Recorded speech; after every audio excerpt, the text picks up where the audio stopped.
গৌৰৱ গগৈৰ পাকিস্তান লিংক ফাদিল মুখ্যমন্ত্ৰী হিমন্ত বিশ্ব শৰ্মাৰ।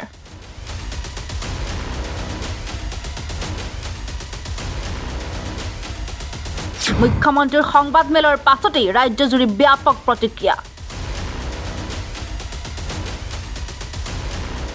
গৌৰৱ গগৈৰ ওপৰত কঠোৰ ব্যৱস্থা ল'বলৈ দাবী বিভিন্ন দল সংগঠনৰ।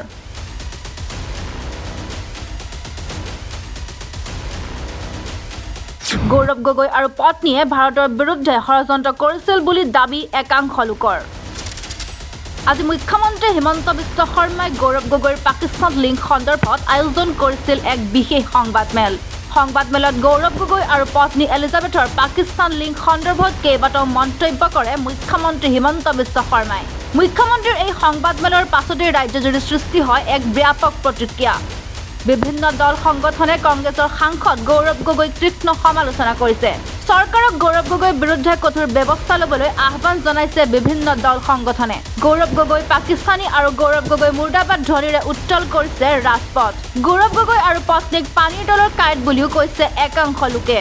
পানীৰ তলৰ কাঁইট বুলি যে এটা শব্দ আছে, সেই গৌৰৱ গগৈ আৰু এলিজাবেথ কলবাৰ্ণ গগৈয়ে চৰকাৰক অতি শীঘ্ৰে কঠোৰ ব্যৱস্থা ল'বলৈ আহ্বান বিভিন্ন দল সংগঠনৰ।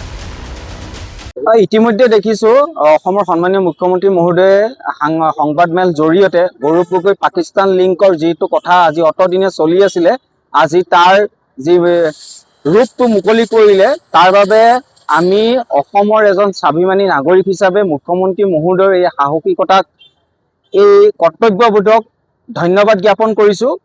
আমি আচলতে আজি অতি হতাশ হৈছো আৰু অতি আশ্চৰ্যবোধ কৰিছো যে গৌৰৱ গগৈৰ নিচিনা এজন জনপ্ৰতিনিধিয়ে এই অসমত জন্ম লৈ আহোমৰ জাতিক প্ৰতিনিধিত্ব কৰি গগৈ উপাধিৰে নিজক পৰিচয় দি পাকিস্তানৰ লগত আজি দীৰ্ঘদিন ধৰি তেওঁৰ চোৰাংচোৱাৰ এজেণ্টৰ দৰে তেওঁৰ পত্নীয়ে পাকিস্তানৰ পৰা লক্ষাধিক দৰমহা লৈ পেলাই ISI মুৰব্বীৰ কোম্পানীত চাকৰি কৰি পেলাই ভাৰতবৰ্ষৰ অসমৰ বোৱাৰী বুলি নিজক পৰিচয় দি ভাৰতবৰ্ষৰ যি গোপন তথ্য সৰবৰাহ কৰি আছিল, ই সঁচাকে উদ্বেগজনক। আৰু পানীৰ তলৰ কাঁইট বুলি যে এটা শব্দ আছে, সেই গৌৰৱ গগৈ আৰু এলিজাবেথ কলবাৰ্ণ গগৈয়ে অতদিনে অসমত থাকি পেলাই ভাৰতৰ বিৰুদ্ধে ষড়যন্ত্ৰ কৰি সেই পানীৰ তলৰ কাঁইটৰ দৰে তেওঁলোকে সদায় বিৰোধিতাৰে কাম কৰি আহিছিল। আৰু আটাইতকৈ দুখ আৰু হতাশাজনক যে এলিজাবেথ কলবাৰ্ণ গগৈ, যাৰ উপাধি লাগি আছে পিছফালে গগৈ, গৌৰৱ গগৈ যাৰ পিছফালে গগৈ উপাধি লিখা আছে, সেই তেনেকৈ এজন গগৈ নামৰ জিন্তু গগৈ আমাৰ অসমৰ বীৰ শ্বহীদ, কিন্তু সেই জিন্তু গগৈক কিন্তু সেই পাকিস্তানে গুলিয়াই থকা সৰকা কৰিছিল। আৰু তেওঁলোকে সেই গগৈ উপাধি কৈ পেলাই ভাৰতবৰ্ষৰ আটাইতকৈ চিৰবৈৰী যিখন দেশ পাকিস্তান, যি প্ৰতিদিন প্ৰতিনিধ কেৱল ভাৰতক ধ্বংস কৰা ষড়যন্ত্ৰ ৰচনা কৰি থাকে, সেই পাকিস্তানৰ চোৰাংচোৱা এজেণ্টৰ দৰে কাম কৰাটো আমাৰ কাৰণে অতি দুৰ্ভাগ্যজনক। আৰু কংগ্ৰেছে যদি সাহস আছে, ইমানখিনি তথ্য প্ৰমাণ ৰাজহ হোৱাৰ পিছত আজি কংগ্ৰেছে ৰাহুল গান্ধীৰ যদি সাহস আছে, গৌৰৱ গগৈ তাৎক্ষণিকভাৱে কংগ্ৰেছৰ প্ৰাথমিক সদস্য পদৰ পৰা বহিষ্কাৰ কৰিব লাগে। আৰু গৌৰৱ গগৈৰ যদি নৈতিক অধিকাৰ আছে, তেওঁৰ যদি লাজ বোলা কিবা বস্তু আছে, তেওঁ স্ব ইচ্ছাই কিন্তু আজি কংগ্ৰেছৰ সভাপতিৰ পদ আৰু উপ বিৰোধী দলপতিৰ পদ কিন্তু ত্যাগ কৰিব লাগে।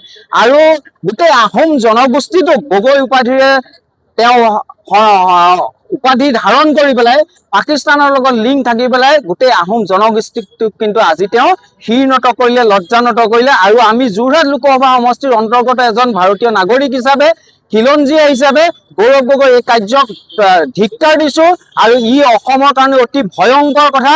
আৰু অতদিনে গৌৰৱ গগৈ পাকিস্তানৰ লগত যে থাকি পেলাই তাৰ পৰা যে যি প্ৰশিক্ষণ গ্ৰহণ কৰিছে বুলি কৈছে, ইতিমধ্যে তেওঁৰ নামাজ যি ধৰণে অতি সুন্দৰভাৱে পঢ়িব পাৰে, এটাই প্ৰমাণ হৈছে তেওঁ যে পাকিস্তানত থাকি তেওঁৰ মিয়াৰ প্ৰীতিৰ জৰিয়তে তেওঁ পাকিস্তানত ভালকৈ যে ট্ৰেইনিং লৈ আহিছে, এইটো কথা প্ৰমাণ হ'ল। পুনৰবাৰ আমি তেওঁৰ এই কৰ্মক ধিক্কাৰ দিছো। আৰু চৰকাৰে, কেন্দ্ৰীয় চৰকাৰে কিন্তু অতি সোনকালে বিহিত ব্যৱস্থা ল'ব লাগে আৰু এনেকুৱা দেশত দ্ৰোহীবোৰক কিন্তু জেল হাজতলৈ প্ৰেৰণ কৰাৰ ব্যৱস্থা অনতিপলমে কৰিব লাগে। গৌৰৱ গগৈ দৰে এজন জনপ্ৰতিনিধি, যিজন জনপ্ৰতিনিধি আচলতে বিৰোধী আটাইতকৈ শক্তিশালী প্ৰাৰ্থী, যিজন প্ৰাৰ্থীক লৈ আচলতে কংগ্ৰেছ দলটোৱে অনাগত ভৱিষ্যত দিনত চৰকাৰ হোৱা সপোন দেখিছে। আচলতে তেনে এজন প্ৰাৰ্থী আচলতে পাকিস্তানৰ লিংক সন্দৰ্ভত যিবিলাক তথ্য উদ্ঘাটন হৈছে, এই তথ্যবিলাকে আচলতে অনাগত ভৱিষ্যত দিনৰ অসমীয়া জাতিটোৰ প্ৰতি ভাবুকি সৃষ্টি হৈছে। অকল অসমীয়া জাতিটোৰ প্ৰতি নহয়, ভাৰতবৰ্ষৰ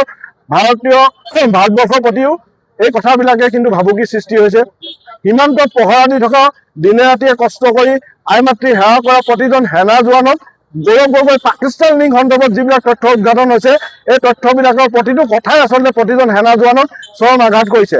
আচলতে দিনে ৰাতিয়ে পহৰা দি থকা এই সেনা জোৱানসকলৰ যিটো আই মাতৃসকলৰ বা দেশ সেৱাৰ প্ৰতি যিটো প্ৰেম, কিন্তু আমি দেখা পাইছো যে শিৱসাগৰৰ পৰা বা যোৰহাট লোক সমষ্টিৰ যিটো সাংসদ গৌৰৱ গগৈ পাকিস্তানৰ যিটো লিংক, সেই লিংকে সেনা জোৱানতকৈ যে তেখেতৰ ভাৰত বা আই মাতৃ বা অসমীয়া আই মাতৃৰ প্ৰতি যে তেখেতৰ স্নেহ বা অসম আই মাতৃৰ প্ৰতি তেখেতৰ যিটো শ্ৰদ্ধা বা জাতিটোৰ প্ৰতি যিটো ভাল পোৱা, সেয়া যে একেবাৰে নগণ্য, সেয়া মাত্ৰ মানে এখন মানে নাটক। এই কথাবিলাকে আচলতে জলজল পটপটকে স্পষ্ট হৈ পৰিছে। আচলতে মুখ্যমন্ত্ৰী মহোদয়ৰ সংবাদমেল আমি শুনি আমি এটাই আচম্বিত হৈছো যে এনে এজন জনপ্ৰতিনিধিক আমি নিৰ্বাচন কৰি সাংসদ নিৰ্বাচন কৰিছিলো, যিজন সাংসদে বৰ্তমান শত্ৰু ৰাষ্ট্ৰৰ সৈতে গোপন মিত্ৰালি কৰিছে। গতিকে অসম চৰকাৰৰ হাতত যদি সঁচাকৈ গৌৰৱ গগৈ আৰু তেখেতৰ পত্নী পাকিস্তানৰ লিংক সন্দৰ্ভত যদি কিবা তথ্য আছে, ইয়াৰ ওপৰত এক উচিত ব্যৱস্থা কৰিবলৈ আমি কেন্দ্ৰীয় তথা অসম চৰকাৰক অনুৰোধ জনাইছো।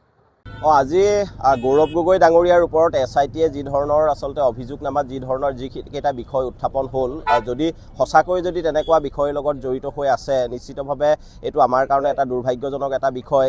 যিগৰাকী ব্যক্তি আচলতে বিৰোধী দলৰ তেখেত সভাপতি আৰু আগন্তুক মুখ্যমন্ত্ৰীৰ কাৰণে তেখেত দাবীদাৰ। গতিকে তেনে এগৰাকী ব্যক্তিৰ যদি এনেধৰণৰ কাৰবাৰৰ লগত জড়িত হৈ থাকে বা আমাৰ ভাৰতৰ ঘূৰ শত্ৰু পাকিস্তানৰ লগত যদি সঁচাকৈ লিংক থকা বতৰা যি কথা বতৰা ওলাইছে, সঁচাকৈ যদি এনেকুৱা কথা বতৰা হয়, নিশ্চয়কৈ এইটো আচলতে চিন্তনীয়। গতিকে অনাগত দিনত আমি লক্ষ্য কৰিম, এতিয়া যিহেতু কেন্দ্ৰীয় মন্ত্ৰণালয়লৈ গোটেই বিষয়টো হস্তান্তৰ কৰিছে, গতিকে ইয়াৰ পাছত কেনেধৰণৰ বিষয়বস্তু ওলায় সেইটো আমি তাৰ ওপৰত দৃষ্টি দি থাকিম। কিন্তু এটা দুৰ্ভাগ্যজনক এটা বিষয় বা আমি চিন্তিত হৈছোঁ এইটোতেই, ইমানবোৰ বিষয় উত্থাপন হোৱাৰ পাছতো গৌৰৱ গগৈ ডাঙৰীয়াৰ আচলতে প্ৰতিক্ৰিয়া আমি কোনো ধৰণৰ দেখা নাপালোঁ। এইটোৱে নিশ্চয়কৈ আমাক চিন্তাত পেলাইছে। গতিকে গৌৰৱ গগৈ ডাঙৰীয়ালৈও আমি এটা আহ্বান জনাব বিচাৰিছোঁ, তেখেতৰ ওপৰত উত্থাপন হোৱা যিসমূহ বিষয়, মাননীয় মুখ্যমন্ত্ৰী মহোদয়ে যি ধৰণৰ বিষয়বস্তু আজি উত্থাপন কৰিছে, বিষয়বস্তুৰ লগত তেখেত জড়িত হয় নহয় তেখেতৰ স্থিতি আমি স্পষ্ট কৰাটো বিচাৰিছোঁ। কাৰণ যেতিয়ালৈকে তেখেতৰ স্থিতি স্পষ্ট নহ'ব, তেতিয়ালৈকে নিশ্চিতভাৱে অসমৰ মানুহৰ দৃষ্টি নিক্ষেপ থাকিব আৰু অনাগত দিনত নিশ্চয়কৈ তেখেতলোকে আচলতে ইয়াৰ ফল ভোগ কৰিবলৈ আচলতে বাধ্য থাকিব লাগিব। News desk report, such the reality. বিয়া, জন্মদিন বা আপোনাৰ যিকোনো বিশেষ অনুষ্ঠানৰ বাবে one stop solution ambience banquets. আপোনাৰ প্ৰতিটো অনুষ্ঠানৰ বাবে এটাই শ্ৰেষ্ঠ স্থান, Guwahati's finest and luxurious banquet hall. Ambience banquets, perfect for every celebration. For booking, contact 7099013417 or visit 5th floor above Reliance Centro, RG Burwa Road, Guwahati.